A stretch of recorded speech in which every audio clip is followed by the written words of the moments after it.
design improvements paved the way to optimization. Part 1. From guesswork to groundwork. In engineering, it's not enough to build. We need to know how a system will behave before we put it into service. Without that understanding, we're just guessing. And that's exactly where things started with dowels and concrete pavements. When concrete pavements first appeared in the early 1900s, they were not designed for the traffic we see today. Vehicles got heavier and suspensions got more complex.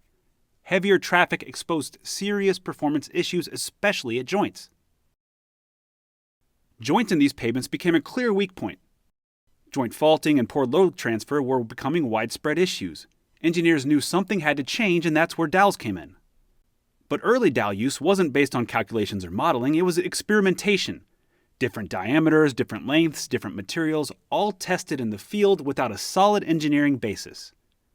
The first recorded use was in 1917. Two smooth, round steel dowels, each 3/4 of an inch in diameter, were placed 10 feet apart in a travel lane. There was no established design method, no predictive framework, just an idea and a hope. That changed in 1940 with the first mechanistic model for dowel behavior. Now engineers could finally begin to predict how steel and concrete interact at joints.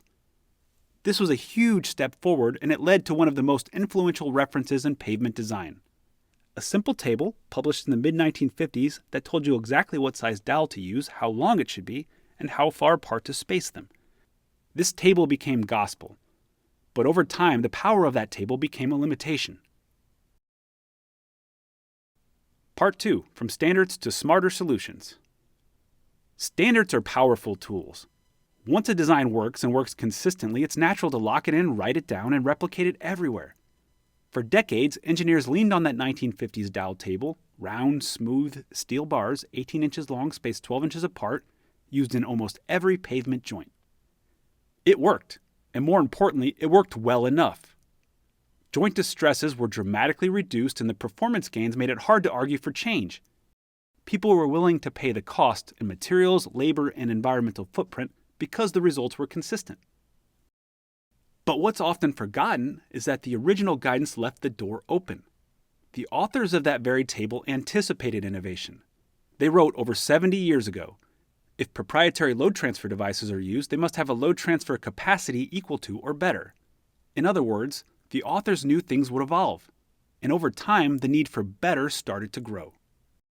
As new challenges emerged, restraint cracking, misalignment issues, smaller and harder wheels on lift trucks, and pressures to cut cost and carbon, engineers began to revisit dowel design. The 1980s saw square dowels with compressible clips that allowed for some dowel misalignment or two-directional doweling without restraint. In the late 1990s, tapered plate dowels arrived, designed to reduce restraint and bearing stresses through geometry alone. By the 2000s, elliptical dowels were introduced in the roadway market as a means of reducing bearing stresses relative to round dowels. But the biggest leap wasn't just in dowel shape, it was in understanding.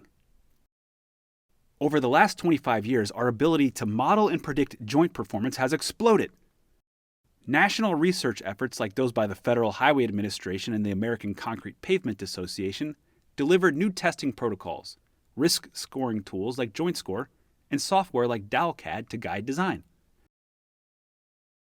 In industrial applications, engineers like Jerry Holland and Wayne Walker pushed finite element modeling to new levels of detail and accuracy. And in recent years, university research has confirmed the strength of these models, even quantifying new properties like the modulus of dowel support for tapered shapes. By 2024, most of the big questions had answers, and the final remaining gaps, like how to model deflection between widely spaced dowels, were finally being closed with the help of AI-driven modeling. What started as trial and error is now a data-informed design space. Today, we're not just placing steel on concrete, we're predicting how every inch of it will behave. Part 3. Optimization at last.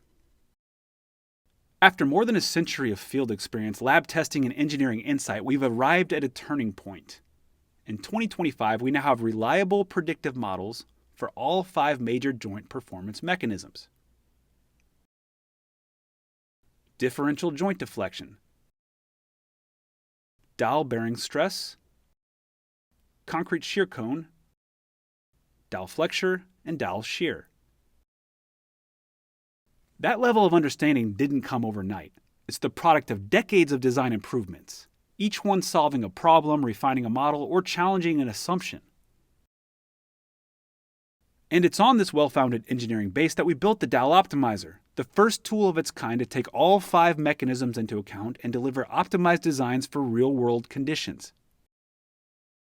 This wasn't the result of a single research grant or a quick study. It was the outcome of a century-long evolution, from trial and error to mechanistic design, from assumptions to verified models, and from copying tables to customizing solutions. Design improvements paved the way to optimization, not just by making things better, but by making them understandable, predictable, and improvable. Now, with American Highway's dowel optimizer, engineers aren't just following standards, they're advancing them.